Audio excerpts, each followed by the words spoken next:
roce 1988 si jedna rodina z Kanady nechala vyvolat fotky z dovolené. Je to obyčejné snímky z pláže, děti, písek, moře. Ale na jedné z nich si všimuje muže v pozadí. Měl na sobě moderní brýle, sluchátka a tričko s logem, které nikdo nepoznal. Vypadalo to, jako by byl z jiné doby. Fotku odložili a časem na ní zapomněli. O 22 let později, v roce 2010, se stejná rodina dívala na reklamu nové značky oblečení a zůstala v šoku. To logo bylo úplně stejné, jako to na tričku toho muže z jejich staré fotky. Jenže tahle značka vznikla až v roce 2010.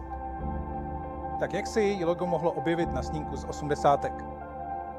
Mnozí tvrdí, že jde o chybu při skenování nebo podvod. Ale ta rodina přísahá, že fotka je originál z roku 1988. Co myslíš ty? Byla to náhoda nebo důkaz, že čas není tak přímý, jak si myslíme?